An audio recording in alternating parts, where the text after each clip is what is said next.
Et moi, je suis infirmier aux urgences. Ça fait 11 ans que je travaille de nuit aux urgences et ma retraite à taux plein sera entre 65 et 66 ans. Autrement dit, je ne serai pas en vie si je continue aux urgences pour faire ça, très clairement.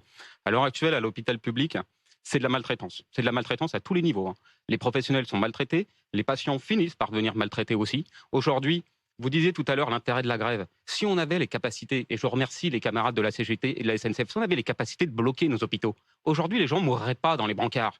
Aujourd'hui, pour défendre ça, on est obligé de tous se mettre en arrêt maladie pour dire stop, parce que ça devient intolérable ce qui est en train de se passer. Et le problème, c'est pas l'hôpital, c'est le gouvernement qui ne nous écoute pas. Ça fait 4 ans avec le collectif Interurgence qu'on demande les mêmes choses. Plus de personnel, plus de salaire, plus de lits. À aucun moment, le gouvernement n'a ouvert des lits. Et on était 1 an avant la pandémie. Ils sont totalement responsables de ce qui s'est passé pendant cette pandémie. On a eu une chance extraordinaire, un mouvement médical 1 an avant une pandémie qui est historique en France. Ça fait depuis des années 80 qu'on n'avait pas vu ça. Leur réponse a été tellement insuffisante qu'on a été dans la même panade que tous les autres pays européens, qui eux n'avaient pas eu de mouvement pour la santé. Mm. C'est vous dire s'ils n'ont pas du tout répondu à la question qu'on leur avait posée. Donc aujourd'hui, j'attends plus rien de ce gouvernement.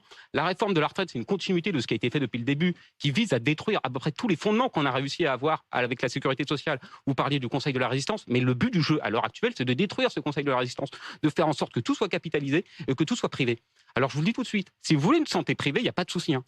80% des Français n'ont pas les moyens de se payer des séjours en réanimation s'il leur arrive quelque chose. Je vous le dis tout de suite, 24 heures en réanimation, c'est plus de 2500 euros. D'accord? Donc vous calculez très vite, 2500 euros, c'est même pas le salaire moyen en France.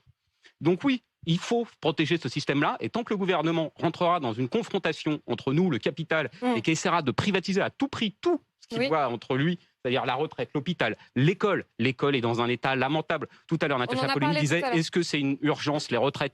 Mais au vu de la société qu'on est en train de laisser, mais moi, je veux dire, mais mes enfants, mais j'ai même pas envie d'avoir d'enfants quand je vois l'école que je vais lui laisser, l'hôpital que je vais lui laisser, le service de justice que je vais lui laisser. Mais qu'est-ce que vous voulez qu'on laisse à nos enfants à l'heure actuelle? On entend Enfin, je veux votre dire, on n'est colère. même plus à la retraite, là. Et ça On en fait est à leur dire la vie tout court. On leur laisse rien.